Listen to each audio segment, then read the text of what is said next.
Jay Shetty gave the concept of the monk mind in his book, Think Like a Monk. According to it, monks cultivate the ability to be detached and undeterred by external ups and downs. There is a clear difference between having a monk mind and having a monkey mind. We are by default monkey minds. Our mind is something that wants to procrastinate, choosing comfort and leading our lives to a frustrated end that is a failure. But we can always train our minds by using some strategies and techniques. In this video, I'm going to tell you about 5 theories that should be illegal, because these are insane. Stay tuned until the end, because the 4th theory is absolutely mind-blowing, and trust me, it's beyond amazing. These are easily applicable by everyone to do whatever they want and become limitless and live a very happy life. But before we begin, I'd appreciate it if you'll subscribe to my channel to support my content. Much of you watching my videos but not subscribing.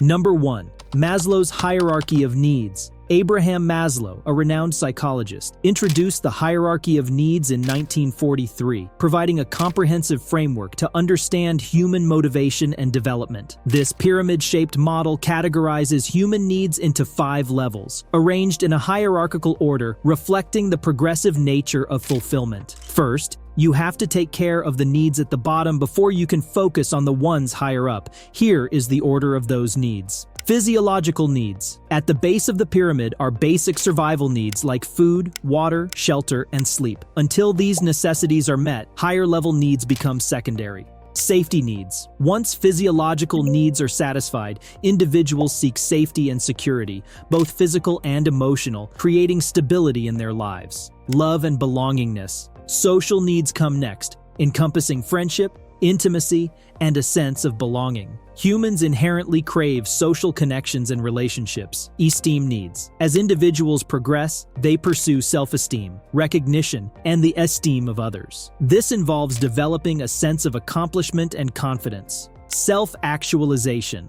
At the pinnacle is self-actualization, where individuals strive to reach their full potential, expressing creativity, problem-solving skills, and a deep understanding of themselves. Now, this is the basic formula of life. We often feel stuck and we start worrying, where am I lacking? But it's not always the primary reason. Maybe if you're not spending time with yourself, that could be a reason for not focusing on your work or studies. So managing your life according to this theory will give you inner peace and balance that'll directly enhance your performance in your academic or professional life. Number 2. Flow theory.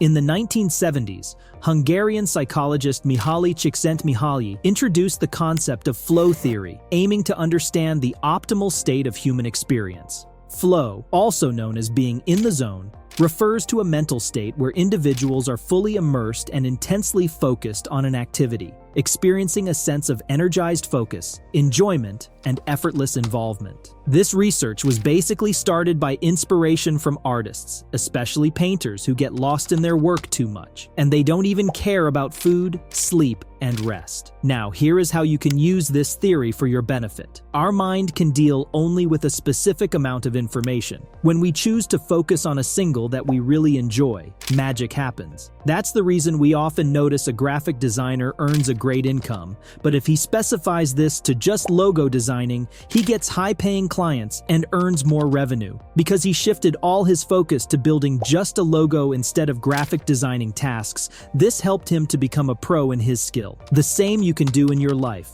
Choose to study only one subject at a time, or focus on a single task that you enjoy doing. In this way, we go into flow state, and we are less likely to get distracted and shift our focus. Then we feel the optimal experience of that task, which gives us quality results. Number 3. Goal-setting theory. This theory was invented by psychologists Edwin Locke and Gary Latham in 1960. It's a big, important idea for understanding why people want to do things and how they do well at them. The theory says that when people set clear and specific goals, they do better. Locke and Latham wanted to figure out why people get motivated and how deciding on goals affects what they do. For students, incorporating goal-setting theory involves breaking down overarching academic targets into smaller, manageable goals. Instead of merely aspiring to do well in exams, students can set specific objectives like complete a set number of practice problems each day, or maintain a consistent study schedule. These tangible goals not only provide direction, but also also create a sense of accomplishment as they are achieved. Similarly, professionals can leverage the theory by setting clear, measurable objectives aligned with career aspirations. Instead of a vague goal like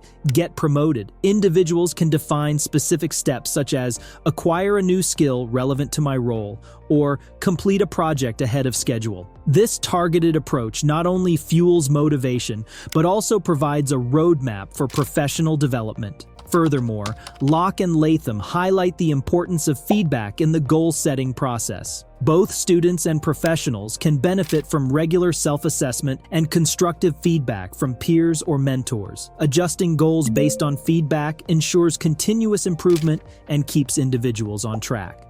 Number 4. Theory of multiple intelligences. In 1983, Howard Gardner, a Harvard psychologist, introduced this groundbreaking theory of multiple intelligences, challenging the traditional notion that intelligence is a singular, fixed trait. Gardner proposed that humans possess a spectrum of bits of intelligence, each representing different ways of learning, understanding, and excelling. His motivation stemmed from a desire to recognize and appreciate the diverse talents individuals possess beyond the confines of traditional academic intelligence. The theory of multiple intelligences identifies 8 distinct intelligences: linguistic, logical mathematical, spatial, musical, bodily kinesthetic, interpersonal, intrapersonal, and naturalistic. Gardner believed that everyone has a unique combination of these intelligences, and harnessing them could lead to more comprehensive and effective learning. For students, understanding their dominant intelligences allows for tailored learning strategies. A linguistic learner might excel through reading and writing, while a bodily kinesthetic learner may benefit from hands-on activities. By identifying and leveraging these intelligences, students can optimize their study methods and enhance their academic performance. Professionals, too,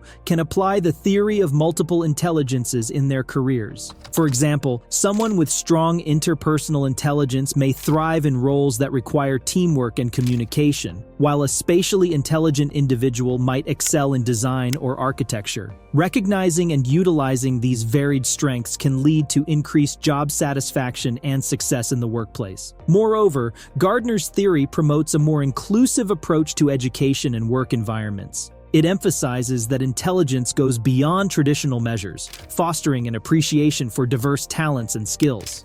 This understanding not only benefits individuals, but also contributes to creating collaborative and supportive communities. By recognizing and harnessing these intelligences, both students and professionals can unlock their full potential, fostering a holistic approach to learning and achievement. This theory applies to everyone, whether you're a student thinking about passing an exam or someone who wants to get promoted. Having the belief that your efforts will bring fruit is more important even effort itself. It's to make you consistent in your efforts and happily try for that specific object. It also involves the effects of the law of attraction. What you think, believe, and try for will actually happen to you. Number 5. Expectancy theory. In 1964, Victor Vroom, a Canadian psychologist, introduced this expectancy theory, a seminal concept in understanding human motivation and performance. This theory centers around the idea that individuals are motivated to act in a certain way based on the expectation that their actions will lead to a desired outcome. The core components of expectancy theory include expectancy, instrumentality, and valence. Expectancy refers to the belief that effort will lead to performance. Instrumentality is the belief that performance will lead to a reward, and valence is the value placed on the reward. According to Vroom, individuals evaluate these factors to determine the level of motivation and effort they will invest in a task. This theory applies to everyone. Whether you're a student thinking about passing an exam or someone who wants to get promoted, having the belief that your efforts will bring fruit is more important, even effort itself. It's to make you consistent in your efforts and happily try for that specific object. It also involves the effects of the law of attraction. What you think, believe, and try for will actually happen to you. And universal force wants to give you what you think. These theories are more than enough to make you limitless in your life. So learn more about them and start shifting your mindset according to them. Subscribe to our channel and check out more videos here.